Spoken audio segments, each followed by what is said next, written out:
My name is Rachel Morgan. I'm 41 years old.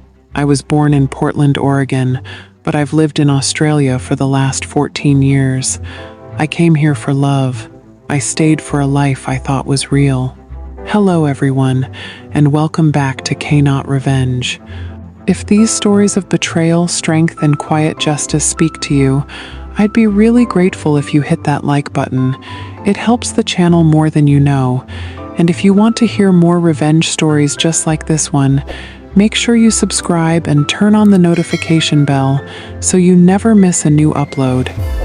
Also, take a second and tell me in the comments where you're listening from today. I love seeing how far these stories travel. Alright, let's begin. I met Daniel on a working holiday when I was 27. He was charming, easygoing, the classic Aussie bloke with a dry sense of humor and a smile that made me feel like I'd finally come home.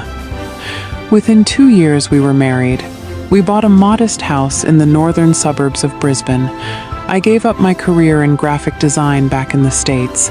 I learned how to live with the heat, the storms, the way people say no worries, even when everything is falling apart. I became the one who packed school lunches, who drove his mother to medical appointments, who stayed up late balancing the household budget while Daniel built his small construction business. We had a daughter, Lily. She is 9 now. For a long time I believed we were happy enough. Not perfect, but solid. I was wrong. The first crack appeared on a humid Tuesday afternoon in February. I was folding washing when an email notification lit up on Daniel's iPad, which he'd left on the kitchen bench. The subject line was simple. This weekend, the sender was a woman named Sophie from his office. I don't normally snoop. That day something in my chest tightened and I opened it.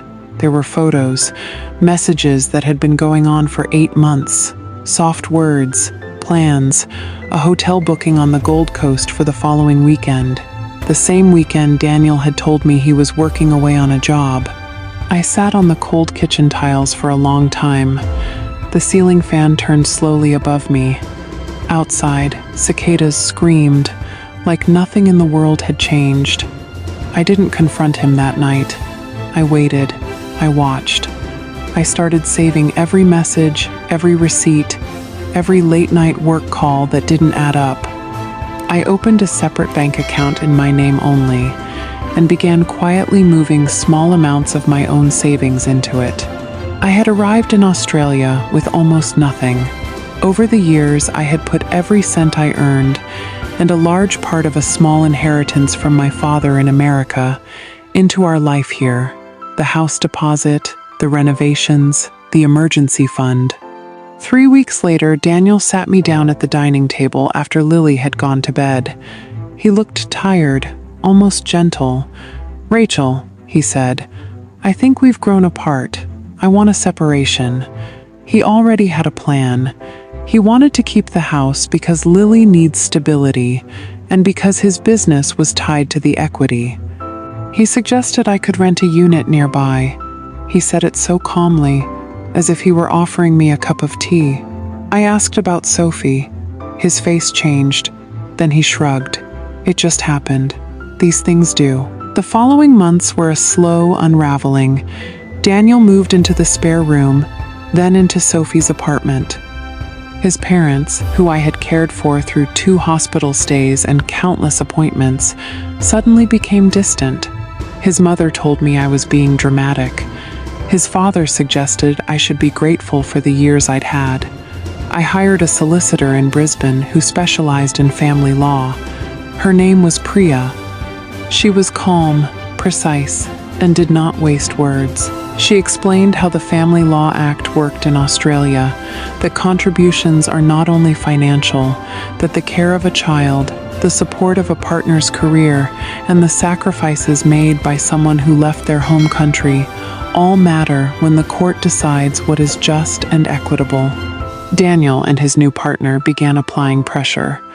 There were messages about how I was making it hard for Lily. There were suggestions that I was unstable because I had cried in front of his mother. At one point, his sister sent a long text saying the family had decided it would be best if I moved on quietly. I did not move on quietly. I gathered everything. The messages between Daniel and Sophie, the bank records showing how much of my American inheritance had gone into the house, the years of unpaid work supporting his business administration at night, the medical appointment records where I was listed as his mother's primary contact, and most importantly, the evidence that Daniel had been planning the separation while still using joint funds for weekend trips with Sophie. The mediation was held on a bright winter morning. Daniel sat across from me in a neat shirt, Sophie waiting outside in the car park. His lawyer spoke about primary financial contributions and the need for the child to remain in the family home. Priya simply opened her folder and began placing documents on the table, one by one. The hotel bookings, the transferred money, the timeline that showed Daniel had started emptying a joint redraw account weeks before he told me he wanted out. She spoke about the non-financial contributions, the career I had left behind, the fact that I had no family support network in Australia, and the care I had given his parents without complaint for years. Daniel's face slowly lost color. The final property settlement was not a dramatic courtroom victory. It was quieter than that. The house was sold at proper market value. I received a share that reflected both the financial contributions I had made and the years of unpaid labor. Daniel kept his business. I kept my dignity and, most importantly, primary care of Lily with a clear parenting plan. There were days afterwards that still hurt, nights when the apartment felt too small, moments when Lily asked why Daddy didn't live with us anymore, and I had to find words that were honest without being bitter. But slowly, something else grew in the empty spaces. I started freelancing again in graphic design, working Australian hours for clients back in the States and here. I made a few genuine friends, women who showed up with coffee and no judgment. Lily and I found a small rental near a good school and a park where the jacarandas bloom in spring.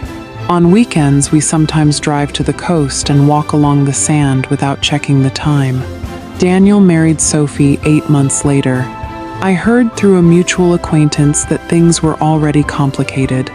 Money has a way of revealing people, and so does the slow reality of everyday life. I do not hate him. Hate would still tie me to the version of my life that ended. What I feel instead is a deep, quiet clarity. I know what I will and will not accept. I know my own strength in a way I did not know it before. Some evenings, after Lily is asleep, I sit on the small balcony with a cup of tea and listen to the distant traffic and the occasional magpie. The air smells like rain and eucalyptus. I think about the woman who once sat on a kitchen floor staring at messages that broke her heart. She survived. She protected her daughter. She walked away with her head up. And that, more than any court order, feels like winning. If this story meant something to you, if it made you feel less alone or reminded you of your own quiet strength, I'd love to hear from you in the comments.